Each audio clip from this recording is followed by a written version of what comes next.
시청자 여러분 안녕하십니까? 시청자 여러분, 추미애 법무장관이 기소장 공개를 거부하는 무리수를 둬서 많은 비판과 논란을 불러일으키고 있는데요. 오늘은 각종 법률 문제에 대해 해박한 지식을 갖고 계시는 여상원 변호사님 모시고 법조 현안들을 조목조목 따져보는 시간을 갖도록 하겠습니다. 네, 여 변호사님 나와주셔서 감사합니다.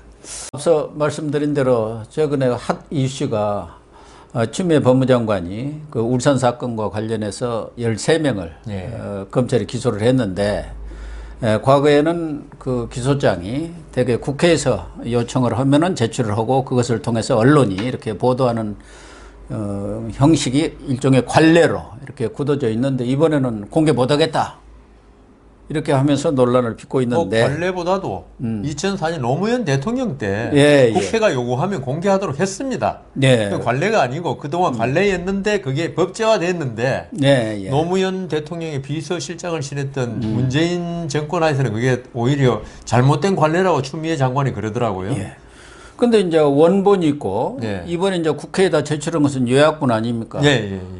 요약본을 내도 국회법이라든가 또 증언감정법, 형사소송법, 또 그 위에는 헌법에도 이런 공개정보 청구권이라든가 언론, 어떤 출판, 집회, 결사의 자유 등 이런 것들이 있기 때문에 그게 저촉이 된다는 주장들이 끊임없이 제기가 되고 있었죠. 제 생각에도 국회에서 보자고 하는 거는 검찰이 기소한 내용을 담은, 아까 우리 고 교수님이 법조인이 아니시니까 기소장 그러시는데 공소장입니다. 기소는 검찰이 이제 법원에 재판을 청구하는 기소라 그러고, 그 맞아요. 기소의 공소장. 내용을 담은 걸 공소장이라 그러거든요. 그런데 국회에서 보고자 하는 것은 공소장 자체를 말하는 거지. 그 요약한 거는 법무부의 견해란 말이에요. 그러니까 그 국회가 요구한 거하고 다른 문서를 보내는 거예요, 지금. 그러니까요. 그거는 국회법이나 이런 데 명백히 어긋나고요. 그리고 공개하다는 공자거든요. 그렇겠죠. 그거는 밝힌다는 이야기예요. 그러니까 지금 추미애 장관이 자꾸 법조인 출신임에도 불구하고 판사 출신 아닙니까? 생각이 어떻게 바뀌었는지 모르겠어요. 정치하면서 바뀌었는지 모르겠지만은 이게 그 피의 사실 공표하고 자꾸 연관지어서 많은 말을 하는데요. 그러니까요. 기소되는 순간에 피고인입니다. 피고 사실 공표죄라는 거 세상에 없어요. 그렇잖아요. 그렇죠. 피의 사실 공표, 이거는 뭐냐 하면은 경찰을 거쳐서 검찰 단계까지 조사받고 있을 때 이거는 검찰이 어떻게 무혐의가 나올 수도 있어요. 그렇잖아요. 기소유예 할 수도 있고. 이럴 경우에 미리 이런 그 무슨 죄로 조사받고 있다는 사실이 외부에 알려질 때 본인의 어떤 그 명예라든가 많은 침해를 가져온다 해서 그걸 공표하지 말라는 게 피의사실 공표인데, 검찰에서 이렇게 조사를 경찰 거치고 검찰 조사를 해서 법원에 이걸 재판해 주시오 할 때는 이게 어차피 공개 재판에 해부된단 말입니다. 우리나라 비밀 재판은 없어요. 재판 공개 재판이 원칙. 그건 헌법의 원칙입니다. 그러면 거기서 있죠. 추미애 장관이 아무리 공소장을 공개 안 하려 해도 법원 재판 첫 길 가면 다 알려지는 거예요, 그게. 근데 그게 시기가 좀 앞으로 갔다고 해서 피고인의 인권에 침해가 되고, 법원에서 재판 때 알려준다면 피고인의 인권이 침해 안 됩니까? 그러니까요. 그러니까 이게 말이 모순이 너무 많이 돼가지고, 제가 무슨, 저희 집사람하고 동기인데, 경북여고. 그렇습니까? 아주. 경북여고. 불굴의 의지를 가진 사람이거든요. 한양대학교 고시반 가가지고, 이렇게 고시도 일찍 합격하고, 이런 분이 참, 저도 좋아했었는데, 잔다르크, 추다르크 뭐 이야기 좋아했는데. 그렇죠. 정치적 성향은 다르지만 그래도 참 훌륭한 분이다. 그런데 이번에 하시는 거 보고, 이제 법조인인 완전히 이제 레텔은 떼버리고 정치인 레텔만 붙여야겠다, 이런 생각이 듭니다. 그러니까 추 장관은 말씀하신 대로 인권을 보호하고 공정한 재판을 받을 권리를 보장하고 사생활을 보호하는 차원에서 이 공소장을 공개하지 않겠다, 그렇게 얘기를 하니까 전혀 좀 여 변호사님 말씀을 들으니까 이건 말이 안 되죠. 그러면 추장관 말대로 하면요. 무죄 추정의 원칙도 한번 이야기했었어요. 요새 이야기. 그러면 대법원 판결 확정되면 공소장 공개해야죠. 그래야네. 당신은 이제 확실히 유죄니까 뭐 무죄 추정도 관계없고 이제 뭐 어떤 범죄 사실이 알려져도 당신 명예 훼손이 안 간다. 그러면 그 1심 재판 첫 기일에 알려지면 안 되죠. 추장관 말대로 하면은 인권이 그렇게 중요하다면은. 그러니까 형사사건 공개를 못하게 한 그 규정도 그 첫 번째 수혜자가 조국 정경심 아닙니까? 이번에도 첫 번째 수혜자죠. 왜 청와대 사람들이 연관이 되니까 이렇게 비공개를 하느냐. 그러니까 제가 변호사도 하고 하면서 이때까지 피의자의 인권, 피고인의 인권 엄청나게 그 많이 강조하고 주장했는데 이때까지는 피고인, 피의자 인권이 중요하지 않았던 것 같아요. 그런데 갑자기 이 정권하고 연관된 사람들이 나타나면 갑자기 피의자, 피고인의 인권이 엄청나게 중시되더라고요. 맞아요. 그래서 너무 이율배반적이다. 그리고 지금 나중에 말씀드릴 기회 있을지 모르지만은 그 추미애 장관이 인권 이야기 많이 하세요. 물론 중요합니다. 인권. 중요한데 그 반면에 또 중요한 하나의 기본적 가치가 국민의 알 권리예요. 그럼요. 그런데 이번에 13분은 있죠. 기소된. 어떻게 보면 공인입니다. 공인이죠. 청와대 비서관, 그다음 울산시장, 그다음 황운하 청장 같은 경우는 뭐 경찰청장도 공인인데 지금 국회의원 예비 후보 아닙니까? 그러면 국민들이 그 사람들이 어떤 사람인가를 알 권리가 있는 거예요. 그렇죠. 공인에 대해서는 특별하게 뭐 사생활 보호라든가 이런 부분을 일반인하고는 달리 취급을 하지 않습니까? 내가 추미애 장관이 만일에 그냥 그 우리 길에 다니는 장사 미사 내지 필부를 가지고 일반인에 대해서 이걸 이야기했다.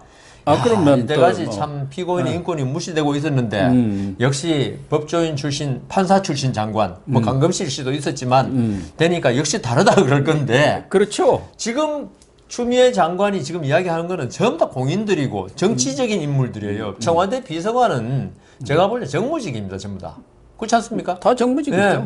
시험 쳐가지고 행정고시 합격해가지고 공무원 된 사람들이 아니고 그냥 그 대통령과 뜻을 같이 한다고 해가지고 들어온 사람이 정치인이나 보는데 정치인은 공인이고 우리가 정치인을 공인으로 두는 이유는 정치라는 게 사실 우리 국민들한테 많은 영향을 미치지 않습니까? 정치를 하면서 아마 청와대에 있는 정무직들이 어떤 말 한마디 정책 하나 만드는 거에 따라서 국민들이 많은 그 영향을 받기 때문에 이 사람들한테 과연 우리 국민이 내 주권 행사를 대신 맡길 수 없는가 없는가를 알아야 된다고요. 그러면요. 그래서 공인이라 그러고 그러면 그 사람의 과거 행적, 그 다음 어떤 일을 했는지, 앞으로 어떤 소신을 가진지를 국민들이 소상히 알아야 될 권리가 있어요. 국민들은. 당연하죠. 근데 추미애 장관은 그 권리를 막아버린 거예요. 그럼 우리 깜깜이로 저 사람이 어떤 사람, 황운하 씨 만일에 그러니까 어떤 사람인지 모르고 그 지역구 국회의원 뽑아야 돼요. 그럼 그 국회의원 되면 나중에 그 공소장 내용대로 유죄라 그러면은 잘못 뽑았네. 이건 만시지탄이죠. 그게 탄핵 사유가 되는 것도 아니고.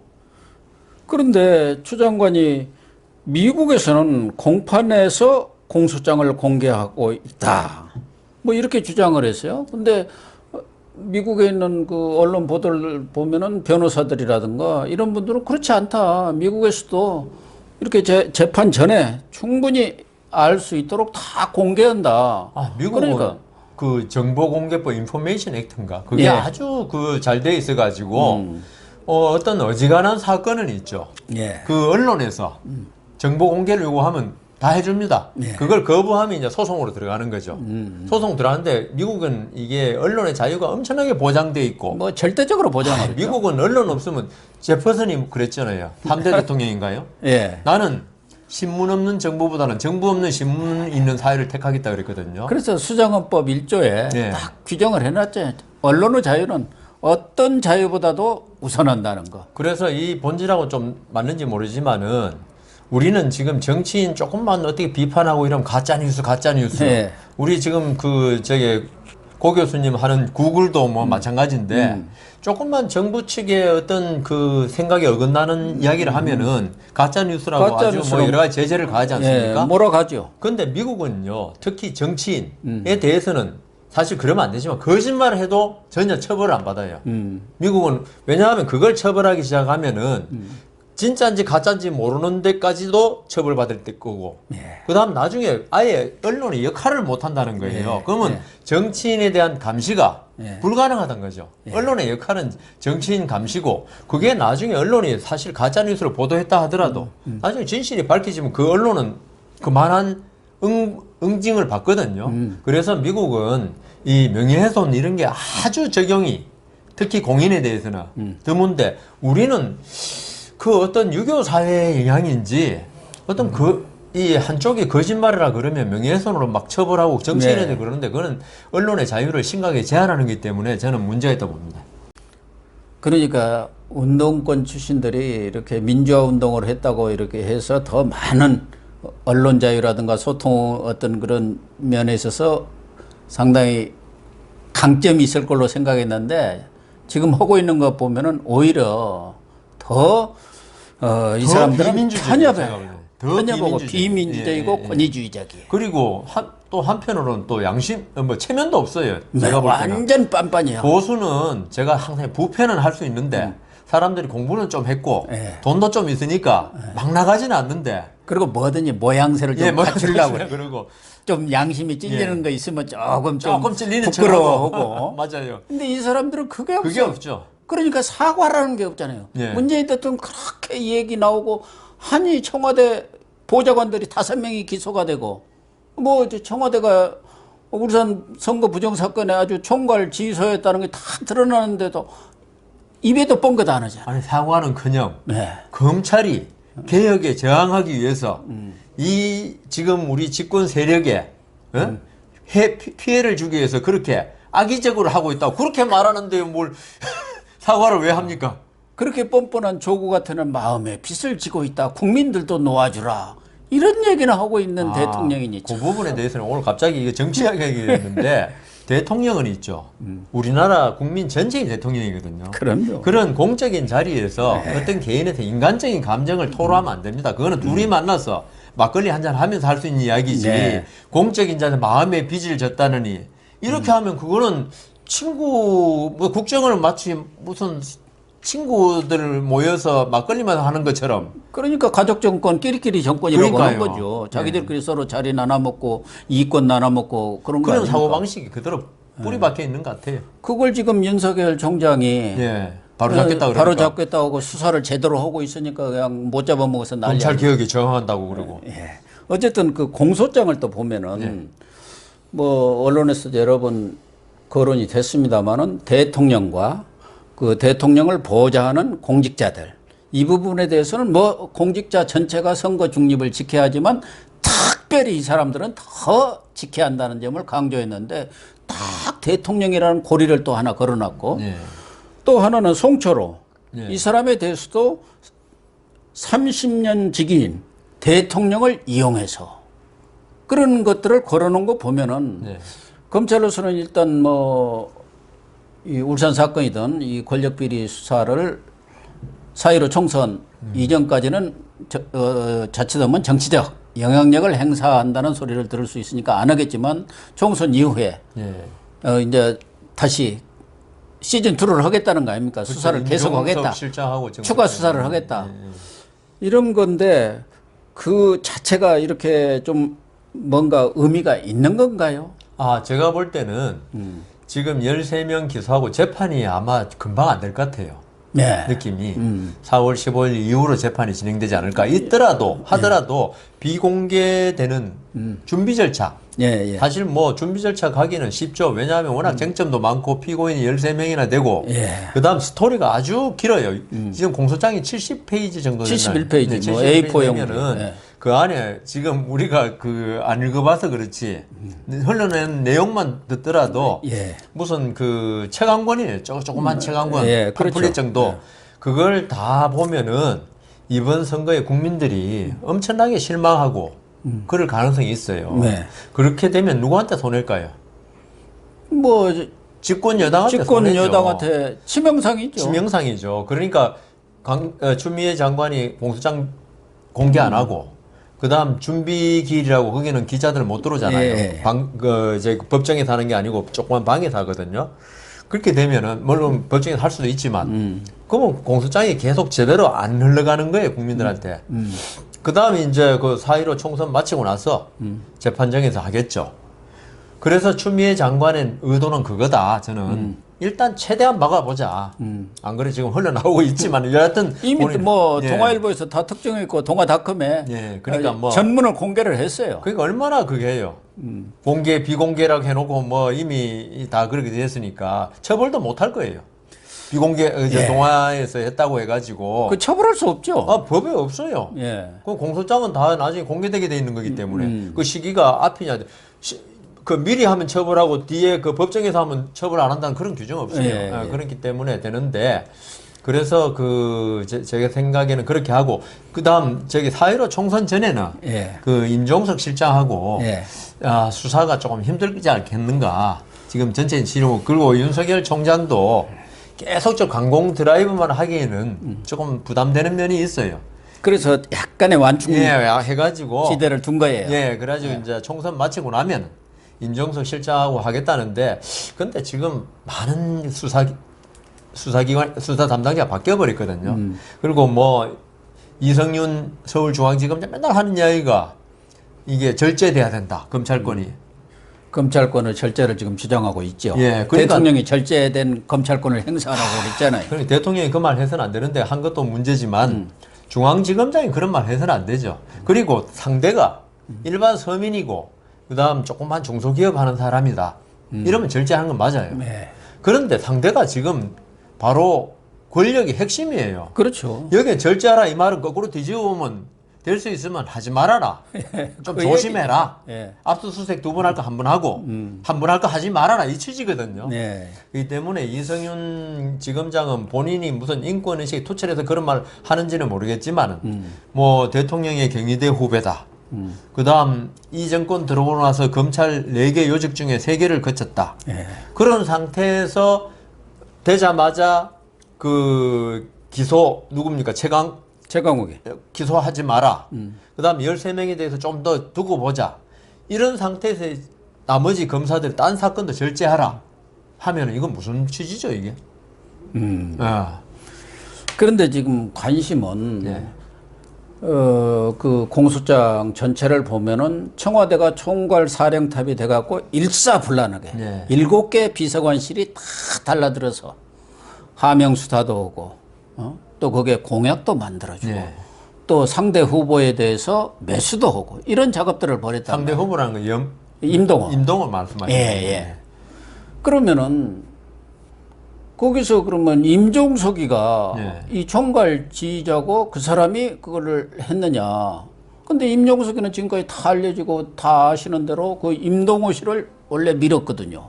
같은 임시에다가 86학번 그 운동권 같은 그 전대협 그렇죠. 운동권 출신들입니다. 그렇다고 한다면은 지금 관심은 이렇게 공소장에도 대통령이라고 탁 집어서 얘기를 했고 송철호 얘기에도 대통령과의 그런 30년 지기를 이용했다. 그러면 이용 당한 사람이 있을 거 아닙니까? 어떻게 이용했는지. 그런 부분들을 볼 때 윤석열 총장 입장에서는 경우에 따라서는 대통령도 수사를 할 수 있다는 고리를 탁 걸어놓은 거 아닌가. 그러니까 그 제가 볼 때는 그 윤석열 총장이 승부수를 던졌다고 봐요. 대통령 현직 대통령을 수사한다고 외환 내란 외에는 뭐 기소도 할 수 없지만은 하는데 제가 그 기소하고 추미애 장관이 그 공소장 거부했을 때 공개를 제가 그랬습니다. 이게 공공수사부죠. 옛날 공안부라 그랬어요. 공안부죠. 공안부 공소장을 보면요 간첩죄 하나도 있죠. 아주 어떻게 보면 간단하죠. 국가보안법 몇 조 해가지고 위반 사실만 적으면 한 페이지도 안 될 수도 있어요. 그런데 제가 재판할 때 간첩 사건이 공안부에서 기소하는 건 이 공소장이 수십 장이에요. 범죄 사실은 몇 개 안 되는데 그걸 보면 그 간첩 행위라는 사람이 어디서 태어나서 누구와 친구를 맺고 그 다음 어느 학교를 다니면서 운동권 누구하고 지냈고 다 나와요 그게. 그래가지고 60페이지가 되는 거예요. 여기 공소장에도 보면 황운하라든가 송병기 또 이런 사람들이 어떻게 그 수사를 하고 그 범죄 행위를 했는지가 아주 일목요연하게 나오고. 그래서 제가 그 공소장 안 봤을 때도 그 어느 종편에서 제가 말하기를 여기는 제가 그렇게 공개를 극력 반대하는 거는 여기에 대통령 이하 권력의 핵심이 공소장에 예. 피고인은 아니지만 적혀 있을 가능성이 많다. 그럴 경우에 여권에 주는 타격 이번 총선 앞두고 이게 그렇지 않으면 이게 공개를 갑자기 이제까지 해오던 걸 갑자기 1호 아닙니까 1호. 예. 거부할 이유가 없어 보인다. 나는 내 추측이 틀리기를 바란다 그랬거든요. 대통령이 그게 뭐 거론되거나 이런 걸 나는 문재인 대통령이 잘 되기를 비록 뭐 그 잘못된 정책은 비판하지만 그래도 대통령이 잘 돼야지 나라가 잘 되는 거 아닙니까? 그래서 이제 그렇게 이야기했는데 지금 고 교수님도 말씀하시고 동아일보에 나왔지만은 대통령이 관여된 것처럼 벌써 기재가 돼 있단 말입니다. 예. 그러니까요. 이거는요. 뭐 박근혜 대통령도 탄핵당했지만 우리 그때 그 누굽니까? 그 노무현 대통령 탄핵 때 노무현 대통령 말 몇 마디 했어요, 사실. 뭐 그 민주당이 잘 됐으면 그러니까요. 그건 뭐 누구든지 할 수 있는 얘기예요. 예, 그러니까 저는 그 미국은 대통령이 뭐 아예 대놓고 선거운동 하잖아요. 우리도 좀 그런 걸 좀 개선할 필요는 있겠다. 대통령 정무직인데 공무원과 정무직이 정치인 사이에 어느 신분이냐 가지고 공무원 신분을 강조해가지고 이제 선거 개입이라 그러는데 아니 이번에 만일 송철호 시장 거기에 대해서도 송철호 시장이 잘 되기를 바란다. 이 말 하는 거 그것도 사실 지금은 정치 개혁으로 보지만 그런 정도는 허용돼야 된다. 그런데 만일에 지금 공소장에 나와 있는 대로 대통령의 의중이 송철호 시장을 반드시 당선시키고 싶어 한다. 그래서 임종석 실장이 컨트롤 타워가 돼가지고 아까 뭐 청와대 비서관 전체가 다 관여됐다고 그러지 않습니까? 그러나 민정비서관실에서는 울산에서 올라온 걸 가공해가지고 다시 황운하한테 내려주고 황운하는 그것을 다시 그 미적거리는 경찰관은 배제시키고 말 잘 듣는 경찰관을 해가지고 압수수색하고 표적 수사요. 검찰에서 안 된다 그래도 이건 꼭 되게 하라고 또 압력을 누구죠 박영철 비서관은 그 울산 검찰에 누구한테 했는지는 몰라요 아직. 지시를 내리고 박영철 그래서 비서관도 제가 볼 때는 박영철 비서관은 그래서 기소된 거 아닙니까? 그러니까 법조인으로서 검사 출신 아닙니까? 자기는 알았을 거예요. 알았는데 백원우가 워낙 실세니까 실세 중에 실세죠. 예, 그러니까 안 들을 수가 없으니까 했다고 그게 공소장에도 나와 있습니다. 아주 제가 볼 때는 이 사건에서 박영철 비서관이 가장 힘들었을 겁니다. 자기 처신을 하는데 그래도 뭐 조직에 몸담고 있는 사람으로서 뭐 조국 수석부터 쭉 백원우 민정수석이 있는데 그러니까 그 지시까지 하고 그러니까 이거는 총체적으로 울산시장이 얼마나 중요한지 모르겠지만은 대통령부터 모두 너무 중요시하고 우리 그렇잖아요. 그 위에 사람이 하면 알아들어야 되는 거 아닙니까? 하면 알아들어야 되고. 그러니까 울산시장이 중요한 게 아니고 송철호 당선이 중요한 겁니다. 30년 지기 당선이 중요한 거예요. 그게 평생 소원이라고 하니까 대통령이. 그러니까 우리 대통령 정이 너무 많아요. 저도 그 공소장을 다 못 읽고 말아서 했는데 그 앞에 부분 시간이 없어서 다 못 읽었지만 수사가 완벽히 됐구나 하는 느낌을 받았고 그리고 통화 기록이라든가 또 거기 보면은 문자 메시지라든가 여러 가지 관련한 이런 증언 또 이런 물증들을 다 확보가 되어 있는 모양이에요. 그걸 이제 쭉 기록만 나와 있죠. 그걸 요약해가지고. 근데 거기에 따른 뭐 증언이라든가 물증, 뭐 통화 기록 이런 게 다 있다는 거예요. 확보되어 있고. 그래서 그 내용을 보면 황운하나 송철호 이런 사람들이 완전히 선거법을 뭐 무시한 게 아니라 유린을 했구나 하는 느낌을 받아요. 근데 지금 황운하는 공천을 받았어요. 공천 받았죠. 송병규하고 김의겸에는 못 받았어요. 무슨 차이가 있는 건지 모르겠어요. 김의겸에는 사실은 법 위반한 건 아닙니다. 도덕적으로. 국민정서법이 위반이에요. 그렇죠. 근데 이 사람들은 법을 위반하고도 그러니까 황운하한테 딱 발목에 저는 잡혔다고 본 거예요. 내가 입 열면 누구들 무너져 정권. 그래가지고 이번 그 여당이 진짜 말씀대로 황운한테 사실 빚을 지금 공소장대로 하면 빚을 많이 진 거죠. 아무리 황운하 씨가 그 사실 그 지명도 알려진 게 용산서장 이런 거 하면서 정권에 이렇게 저항했던 경찰대학 출신 아닙니까? 검경수사권 조정을 아주 제일 앞장서서 했죠. 계속적으로 정권과 이렇게 대응하는 모습을 보이면서 그랬는데 이번에 그 황운하 전 청장이 보인 모습은 완전히 이거는 다르죠. 완전 정치인이에요. 정치인 돼버렸는데 정치 경찰을 한 겁니다. 예. 그러니까 법원에도 있죠. 이번에 정치 판사들 많이 드러났잖아요. 법원 그 인터넷 게시판에 이 정치 관계 글 쓰는 사람들 나중에 보면 거의 정치하더라고요. 예. 그러니까 이때까지 황운하 씨에 대해서 좋게 봤던 것도 그렇게 정권에 맞서서 마치 잔다르크처럼 예. 그랬는데 이번에 이렇게 정치를 해버리니까 아, 이 사람이 뜻이 있었구나 정치에. 속내를 딱 감춰놓고 예. 위장을 한 거예요. 만일에 경찰장 일기로 알고 있는데 그 사람이 조용히 있었으면 황운하가 누군지 누가 알 겁니까? 그러면 그 본업에 충실했으면 예. 알 일이 없죠. 그러니까 법원에도 판사들 자기 판결 열심히 한 사람 아무도 몰라요. 그런데 이 글 올리고 그다음 그게 또 글 올리는 거 있죠. 네. 그게 제가 볼 때는 글 올린다고 기자들이 다 알지는 못해요. 자기가 이렇게 해가지고 알려주는 거예요. 네, 기자들 보고 좀 보라고. 그러겠죠. 안 그러면 기자들이 어떻게 알아요? 그 수많은 판사가 네. 그 법원에 코트넷이라고 그 인터넷 게시판이 있거든요. 네. 그거 어떻게 알아 기자들이. 네. 그래서 황운하 씨도 이번에 정말 말씀대로 황운하 씨가 안 움직였으면은 이거 그냥 태산 명동의 서해필로 끝날 수도 있었어요. 근데 황운하 씨가 마침 울산청장에 이런 걸 전부 다 할 수 있는, 그러니까 경찰을 갖다가 그 수사를 담당시키고 배제시키고 할 수 있는 권한이 있는 사람이 딱 해버리니까 지금 그 여권이 지금 말씀대로 황운하 씨가 만일에 입을 열면 우리가 볼 때는 이 정도 사안이면 공천이 안 돼야 되는 게 맞거든요. 아, 당연한 이야기죠. 그리고 공천돼가 당선되더라도 이걸로 유죄 판결, 네. 집행유예를 받거나 제가 볼 때는 이건 집행유예 이상입니다. 그렇겠죠. 이게 인정되면. 예, 예. 그러면 국회의원직 상실되는 거 아닙니까? 그런 위험을 감수하면서 끝까지 공천해준다. 이거는 황운하 씨한테 뭐 말 못할 뭐가 있다. 그러니까 보훈 영전을 했지 않습니까? 예. 울산청장을 하다가 대전경찰청장으로 갔단 예. 말이에요. 그리고 이제 보훈 공천을 해준 거예요. 예, 예. 공을 세웠다. 그래가지고 그러니까 이제 뭐 어디 대전 중군가 나온다는데 아마 기소된 사람을 이렇게 공천을 탁 해준 건 잘 경우가 없을걸요. 없죠. 네. 원래 그 범죄 혐의 있는 사람들은 공천에서도 배제되지 않습니까? 아니 인물이 그렇게 없는 거죠. 인물이 없을까요? 아니 없으니까 기소된 사람도 공천할 수밖에 없는 지금 그런 상황 아닌가요? 빚을 너무 많이 져가지고 황운하 입을 일단 닫아놓고 예. 그 사람이 당선되고 안 되고는 이제 본인의 문제고 당선돼서 유죄 판결 받아갖고 떨어지는 것은 당신 문제고 당신이 알아서 할 일이고. 황운하 씨는 또 문제가 하나 있는 게요. 그것만이 아니라 만일에 이게 유죄로 나중에 밝혀지면은 그런 그 고리를 근거로 공천을 대가로 공천 받은 게 되지 않습니까? 예, 예. 그러면 또 그 저 공직선거법 위반이죠. 네, 그렇게 되겠네요. 자리 보장되는 거하고 똑같은 거죠, 뭐.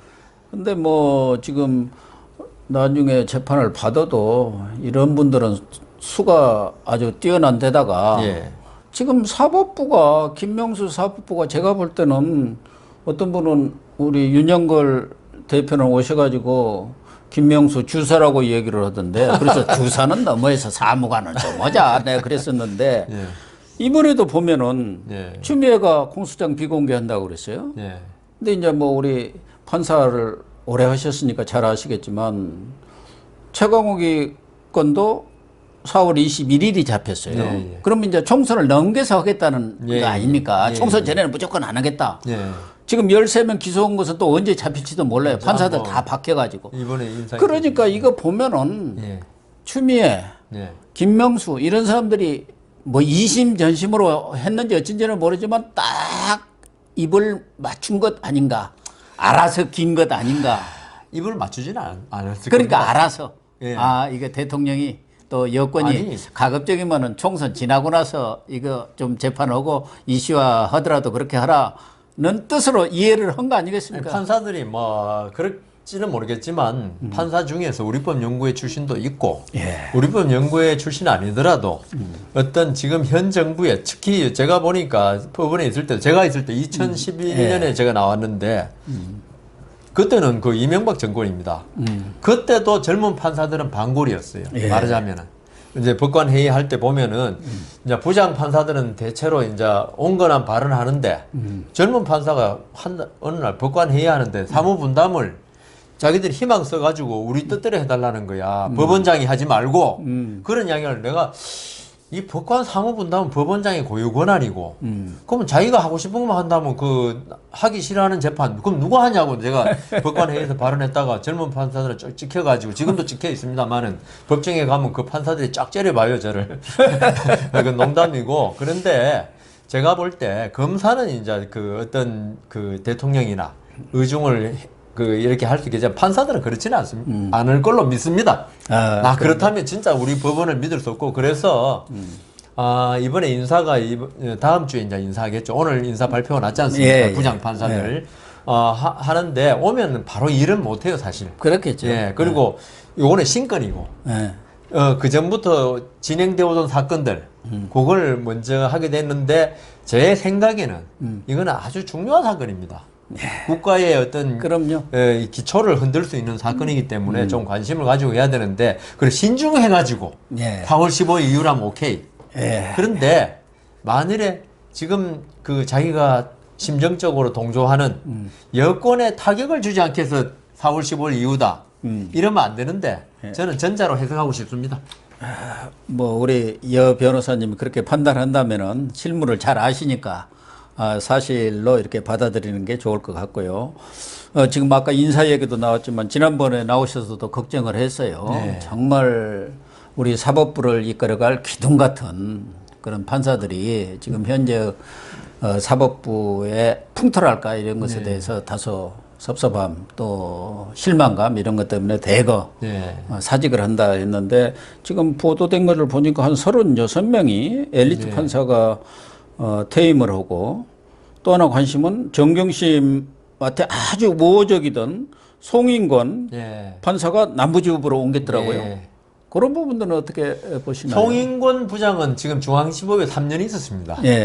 본래 3년마다 이제 바뀌는 게 원칙이에요. 그래서 제가 이제 그때 이야기 드렸던 거는 이거는 워낙 큰 재판이고 그다음 기록을 또 새로운 재판장이 맡거나 하면은 새로 전부 다 검토하기 때문에 이게 조금 어떤 정책적 입장에서 놔둘 수 있다 했는데 이게 문제가 하나 있던 게 검찰에서 계속적으로 대립해 왔어요. 검찰과 분쟁을 이게 법정에서도 다툼을 벌였고 이게 사실은 뭐 송인권 부장이 옳은지 검찰이 옳은지 저는 모르겠습니다만은 그렇지만 그 심판이라고 할 재판장이 한쪽 당사자하고 이렇게 계속적으로 어떤 다툼을 벌이는 모습은 결코 심판자로서 바람직한 모습이 아니죠. 극력피해야 되고 검찰을 설득하고 이렇게 해가지고 말썽이 안 나게 하는 게 좋은 재판장이죠. 아니 재판장이 권한이 있는 건 맞아요. 변론 진행에 관한 무한대의 권한을 그렇다고 해서 제가 그때도 한번 권력은 이렇게 자제할수록 빛이 난다 그랬는데 재판장이 내가 변론을 진행할 무제한의 권한이 있다고 해가지고 이거를 상대방 그러니까 검찰과 피고인의 의사를 억압해 가면서 그걸 휘두를 때 아무도 승복 안 한다는 거죠. 그거는 나중에 판결이 아무리 옳아도 그거는 그 존중받기 어려운 판결이 될 수밖에 없다. 이런 점에서 문제가 있었는데 검찰에서 심지어 이번에 계속 송인권 부장이 하면은 기피 신청하겠다 이 말도 했어요. 아 그랬어요? 기피 신청은 사실은 뭐 받아들여지는 경우가 거의 없습니다만은 그러겠죠.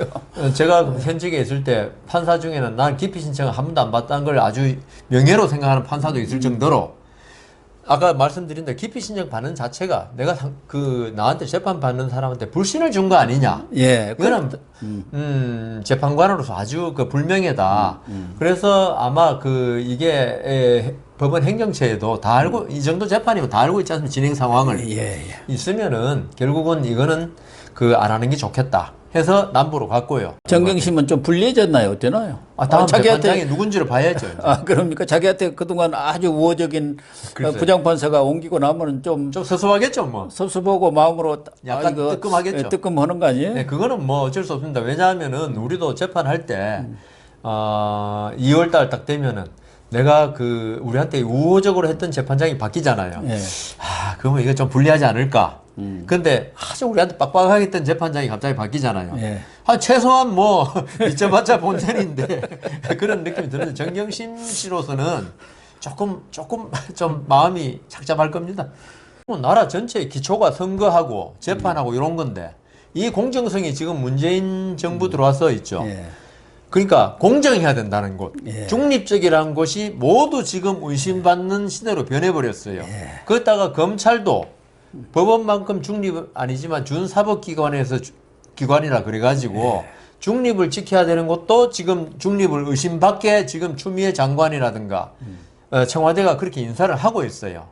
그래서 이 부분에 관해서 지금 이런 중립을 지켜야 될 기관의 그런 공정성을 흐트림으로써 어느 정도 이익은 받을 그 짧은 기간 동안 이익을 받겠지만 이 정권만으로 우리나라가 끝나는 게 아니거든요. 그 다음 정권이 있고, 그 다음 정권이 있고. 정권은 유한하지만 우리 국가와 민족은 영원한가. 그러면 그 국가의 토대가 되는 제도들이 바로 법원, 그 다음 선관위, 뭐 중립적인 기관들인데 그걸 의심받게 자들이 만들어 놓아 버리면은 우리 국민들은 계속적으로 국민 전체가 피해를 보는 거거든요. 그래서 지금 문재인 대통령은 제가 꼭 진짜 이 자리를 빌어서 당부드리고 싶은 말씀이 조금 손해볼 것 같아도 어떤 중립을 지켜야 될 기관들은 중립을 지키고 활동할 수 있는 좀 여건을 만들어줘라. 인사권도 좀 자제하고 좀 그런 말씀 꼭 좀 드리고 싶어요.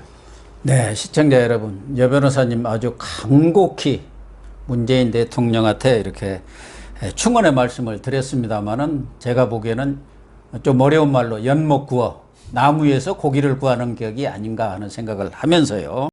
공정, 정의, 평등의 그런 원칙을 문 대통령이 주장했던 대로 단 하나라도 좀 지켜주시기를 저도 부탁을 드리도록 하겠습니다.